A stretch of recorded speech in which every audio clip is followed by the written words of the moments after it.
செலவுகளை செலவழித்து விட்டு அந்த தேவை வந்து நிற்கிற போது நாம் மொழி பிதுங்கி நிற்கிறோம். திட்டமிடவில்லை, முன்னெச்சரிக்கை இல்லை. நபிகள் ஸல்லல்லாஹு அலைஹி வஸல்லம் அவர்களுக்கு அல்லாஹ்வுடைய உதவி நேரடியாக இருக்கிறது. எல்லாவற்றையும் நபிகள் ஸல்லல்லாஹு அலைஹி வஸல்லம் அவர்கள் இலகுவாக கையாண்டு விட முடியும் என்றிருந்தும் ரொம்ப திட்டம் போடுறாங்க, யோசிக்கிறார்கள் என்று சொன்னால் அது நமக்காக வேண்டி ஸல்லல்லாஹு அலைஹி வஸல்லம் செய்து காட்டுகிறார்கள். உங்கள் வாழ்க்கையில் அது போல ஒரு பண்பு இருக்க வேண்டும். இங்கே நபிகள் பெருமானாருக்கு ஹிஜ்ரத்து புறப்படுகிறார்கள். புறப்படுவதற்கு முன்பே என்ன செய்கிறார்கள்னா, பயணத்துக்கு என்ன தேவை? முதல்ல இன்றைக்கி டிக்கெட் போட்டால் ட்ரெயினில் போயிடலாம், பஸ்ஸில் போயிடலாம். அன்னைக்கு குதிரை வேணும். அப்போ குதிரையை வாங்குகிற பொறுப்பை ஹஜ்ரத் அபூபக்கர் சித்திக் ரலியல்லாஹு அன்ஹு இடத்துல கேட்கிறார்கள். அவர்கள் 2 குதிரை உங்களுக்கும் எனக்கும் ஒன்று தயாராக இருக்குதுன்னு சொன்ன உடனே நபிகள் ஸல்லல்லாஹு அலைஹி வஸல்லம், நான் அந்த காசை நான் தான் 2 அனாதை சிறியர்கள், அது 2 பேரையும் கூப்பிடுங்க. அவங்க கார்டியன்லாம் யார்? முறையாக விலை பேசி இந்த இடத்த வாங்கணும். ஓசியில் வாங்கிறதில்ல, இருக்கிறதுன்னு அபகரித்து விடுவதில்லை. அபகரிக்கப்பட்ட இடத்துல நிலத்தில் தொழுகை கூடாதல்லவா? இஸ்லாமிய எந்த மன்னரும் தன் வாழ்நாள் சாதனையாய் கட்டப்படுகிற ஜாமியா மஸ்ஜிதுகளை ஏதோ ஒரு புறம்போக்கு இடத்துல கட்டி விட்டு போயிடல. யோசித்தார்கள், இது யார் இடம் என்ன? ஏன்னா அப்படி ஒரு மந்திரி மன்னர் பேரில் கட்டப்படுகிற ஒரு இடத்த ஏதோ ஒன்று கட்டிவிட்டார்னா அந்த மந்திரியுடைய உயிர் தப்பாது. காரணம், ஒரு ஜாமியா மஸ்ஜித் ஒரு இடத்துல நிறுவப்படுகிறது என்று சொன்னால் அது அந்த மன்னருடைய பல்வேறு சாதனைகளிலே அவர் செய்த மிக்க ஆக்கப்பூர்வமான பணிகளில் அவர் காலம் கடந்த பிறகும் அவர் பெயர் நிலைநாட்டுகின்ற விதத்தில் தான் அந்த மஸ்ஜிதுகள் அங்கே உருவாக்கப்படுகிறது. அப்படியானால் அந்த இடம் அபகரிக்கப்பட்டிருந்தால் அது தொழுகை கூடாது என்கின்ற திட்டம் அங்கே சட்டம் இருக்கிறது. காலம் காலத்திற்கு நிலை பெற்றிருக்கிற ஒரு இடம் அந்த மஸ்ஜிதுல் நபவி. ஸல்லல்லாஹு அலைஹி வஸல்லம் காசு கொடுத்து வாங்கித்தான் அதை கட்டினாங்க. அதுபோல ஹிஜ்ரத்தில் குதிரை என்னுடையதாக இருக்க வேண்டும். ஸல்லல்லாஹு அலைஹி வஸல்லம் பயணத்தில் புறப்பட்டு போகிற போது நேரடியாக நடந்து போய்விடுவதா, எல்லோரும் வளமையாய் போகிற மதீனாவை நோக்கி போவதா, அல்லது வேறு திசையில் போகிறதா என்று யோசிக்கிறார். வளமையான திசையிலிருந்து மாறுபட்ட திசையில் மதீனாவை நோக்கி போகிறார்கள். சுற்றி காட்டுப்பாதையில் ஒரு கடலோர பகுதி வழியாக கூட்டிகிட்டு போகிற மாதிரி யாராவது இருக்காங்களான்னு விசாரித்தாங்க. பதில் வந்தது, மதீனாவுக்கு வெவ்வேறு ரூட்டுகள் அறிஞ்ச ஒருத்தர் இருக்கிறார். ஆனால் அவர் இஸ்லாமியர் அல்ல. ஸல்லல்லாஹு அலைஹி வஸல்லம் அவர்கள் அழைக்கிறார், அவர் வர சொல்லுங்க, அவர்கிட்ட காசு பேசி அந்த மனிதரை இந்த பணிக்கு நேமிங்க, யாருக்கும் தெரிய வேண்டாம். உடனே அங்கு பேசப்படுகிறது. அப்துல்லா இப்னு உரைக்கித் அவர் பேர். உரைக்கித் அப்படின்றவரை கூப்பிட்டு வர்றாங்க.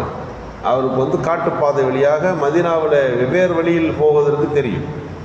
அவரை சொல்லி ஒரு குறிப்பிட்ட இடத்துல இன்றைக்கி நீங்கள் இருக்கணும் என்று சொல்லி வைக்கப்படுகிறது. பெருமானார் ஸல்லல்லாஹு அலைஹி வஸல்லம் வேறு திசையில் புறப்பட்டு போயாச்சு. மக்களெல்லாம் தேடும்போது ஒரு குறிப்பிட்ட நேரத்தில் இந்த இடத்துல போகலன்னா வேறு ரூட்டில் போயிருக்கலாம் இல்லையான்னு அங்கேயும் வருவாங்க. அதனால் போயிட்டே இருக்கக்கூடாது. ஒரு மலையில் ஏறி ஒரு இடத்துல உட்காந்துடணும்னு எடுத்தார்கள் ஸல்லல்லாஹு அலைஹி வஸல்லம். அதுபோல தான் ஸல்லல்லாஹு அலைஹி வஸல்லம் சௌர் புகையில் ஏறி அமர்ந்து விட்டார்கள். சௌர் புகையில் ஸல்லல்லாஹு அலைஹி வஸல்லம் அபூபக்கர் சித்திக் 2 பேரும் போய் உள்ளே உட்காந்தாச்சு. அவர்கள் நினைத்ததை போல மக்காவில் அறிவிப்பு செய்யப்படுகிறது. நபிகள் ஸல்லல்லாஹு அலைஹி வஸல்லம் மக்காவிலிருந்து தப்பித்து மதீனா போயிட்டாங்க. போனால் அதனுடைய விளைவு என்ன தெரியுமா? இதுவரை நம்ம இஸ்லாமிய பரவலை தடுத்து வச்சுருந்தோம். இஸ்லாம் பரவாத அளவுக்கு நம்ம ஒரு கண்ட்ரோல் பண்ணோம். இது நம்மளை விட்டு அங்கே போயிடுச்சு, வேறு தேசத்தில் இருந்துச்சுன்னா அது வேகமாக வளர்ந்துடும். அது வளர்ந்து நான் கடைசியாக இங்கே தான் நிற்கும், நமக்கு எதிராக இருக்கும். எனவே நபிகள் பெருமானாரை கொன்று விடுவது என்கின்ற அந்த முடிவில் இன்னும் ஒரு கட்டமாக யார் முகமதின் தலையை கொண்டு வருகிறாரோ 100 ஒட்டகங்கள் பரிசளிக்கப்படும் அப்படின்னு அறிவிப்பு செஞ்சுட்டாங்க. 100 ஒட்டகம்ன்றது பெரிய விஷயம் இல்லையா? இன்றைக்கி ஒரு சொத்து என்று சொன்னால் நாம் ப்ராப்பர்ட்டிகளாக சொல்லுகிறோம், பிஸ்னஸுகளாக, ஒரு கம்பெனிகளாக சொல்லுகிறோம். அன்றைக்கி ஒட்டகம் தான். 100 ஒட்டகம் இருக்கிறவங்க, 500 ஒட்டகம் உள்ளவங்க, 1000 ஒட்டகம் உள்ளவங்க இப்படின்னு தான் பேச்சு. அதை வைத்து அதில் இருக்கிற வருமானங்கள், இதில் தான் அவர்களுடைய பெரிய சமூக அந்தஸ்து இருந்தது. ஒருவர் திடீர்னு பெரிய கோடீஸ்வரனாக ஆக்குற ஒரு செய்தி தான் இந்த 100 ஒட்டகம். எல்லாரும் ஆசைப்பட்டாங்க. குதிரை வீரர்கள்லாம் குதிரையை எடுத்துக்கிட்டு வருந்து கட்டி கொண்டு பெருமானாரை தேடி திரிந்தார்கள். ரசூலுல்லாவுக்கு தெரியும் அப்படியே நடந்து போய்கொண்டே இருந்தால் எந்த திசையில் போனாலும் வந்துடுவாங்கன்னு தெரியும். ஏறி ஒரு மலையில் அமைதியாக உட்காந்துட்டாங்க. மக்கள் எல்லாம் தேடி திரிஞ்சு எங்கேயும் கிடைக்கலன்னு ஒரு முடிவாகி இதுக்குள்ளே ரசூலுல்லாஹி ஸல்லல்லாஹு அலைஹி வஸல்லம் மதீனாக்கே போயிருப்பார்ப்பா, இனி போய் என்ன பண்ண போகிறோம் என்று எல்லோரும் தங்கள் பயணத்தை ஒட்டகத்தை குதிரையை வீட்டில் கட்டின பிறகுதான் ரசூலுல்லாஹ் மக்கா மலையிலேருந்து கீழே இறங்கினாங்க. எவ்வளவு தூர நோக்கு திட்டம்! வளமை போல சிந்திப்பதிலிருந்து கொஞ்சம் மாற்று வழியிலே ஸல்லல்லாஹு சிந்தித்தார்கள். இது வாழ்க்கையின் வெற்றிக்கு இது ரொம்ப முக்கியம். நாம் செய்கிற தொழிலாக இருக்கலாம், குடும்ப வாழ்க்கையாக இருக்கலாம், சமூகத்தினுடைய உறவாடுதலாக இருக்கலாம், எல்லாவற்றிலும் கொஞ்சம் யோசித்து பார்த்ததில் செயல்படுத்துவது ரொம்ப முக்கியம். நபிகள் ஸல்லல்லாஹு அலைஹி வஸல்லம் இப்படி தான் நடக்கும், இது மாதிரியெல்லாம் செய்யணும். சரி, 3 நாள் தங்குனா ஒரு மலைக்குள்ள உட்காந்துருக்குறோம், வெளியிலும் போக முடியாது, தலை காட்டக்கூடாது. அப்போ 2 நாளைக்கு சாப்பாடு எப்படி? ஸல்லல்லாஹு அலைஹி வஸல்லம் நம்பிக்கையான நபர்களை நியமிக்கிறார்கள்.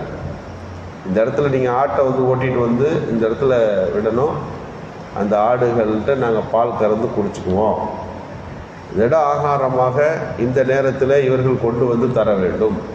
யாரை நியமிக்கிறது? அபூபக்கர் சித்திக் ரலியல்லாஹுடைய மகள் அஸ்மா ரலியல்லாஹு இதற்கு முன் வந்தார்கள்.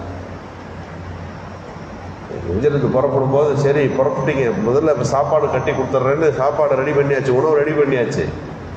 அதை கட்டுறதுக்கு துணி இல்லை. எல்லோரும் அப்படியே யோசிக்கிறாங்க, உடனே ஒரு துணி வேணுமே என்ன யோசிக்கிறார்கள். அந்த பெண்மணியினுடைய அறிவை பாருங்கள். தன்னுடைய இடுப்பில் கட்டப்பட்டிருந்த அந்த நாடாவை உருவுகிறார்கள். அது ஒரு நாடா ஒரு கயிறு, அது ஒரு பொட்டணத்தை கட்டலாம்.